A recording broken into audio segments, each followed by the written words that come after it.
فیصلے ہوتے ہیں نا عدالتوں کے، یہ فیصلے تاریخ کا حصہ بنتے ہیں. ابھی اعجاز الاحسن صاحب نے استعفیٰ دیا ہے، مظاہر علی نقوی صاحب نے استعفیٰ دیا ہے.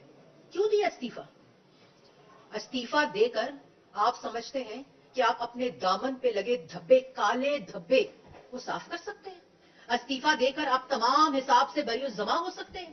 استعفیٰ دے کر جو آپ نے 5-6 سال سپریم کورٹ کے اعلیٰ منصب کو استعمال کرتے ہوئے، اپنے اختیار کو ناجائز استعمال کرتے ہوئے، اپنی کرسی کو استعمال کرتے ہوئے آپ نے اس ملک کے ساتھ زیادتی کی، اس ملک کے 3 دفعہ کے منتخب وزیر اعظم کے ساتھ زیادتی کی، اس ملک کی عوام کے ساتھ زیادتی کی. جے آئی ٹی کے ہیرے، جے آئی ٹی کا مانیٹرنگ جج اعجاز الاحسن استعفیٰ دے کے سمجھتا ہے کہ 6 سال جو اس ملک کے ساتھ ظلم ہوا آپ اس کو ختم کر دیں گے؟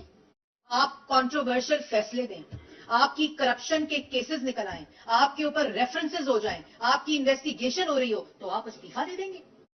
آج کٹہرے میں لایا جائے، یہ استعفیٰ دینے سے بات نہیں بنے گی، یہ حساب اور کتاب ہوگا، یہ احتساب ہوگا.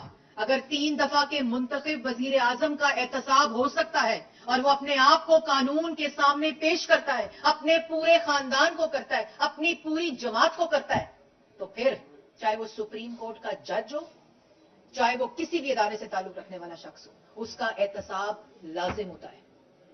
آپ مانیٹرنگ جج تھے، اس وقت کہتے تھے سسیلین مافیا اور گاڈ فادر. آپ نے ہیرے تلاش کیے تھے، سپریم کورٹ کو مذاق بنا دیا تھا، سپریم کورٹ کے منصب کو، اپنی کرسی کو مذاق بنا دیا تھا، صرف ایک شخص کے ساتھ آپ نے زیادتی کرنے کے لیے. آج وہ شخص سرخرو ہو رہا ہے.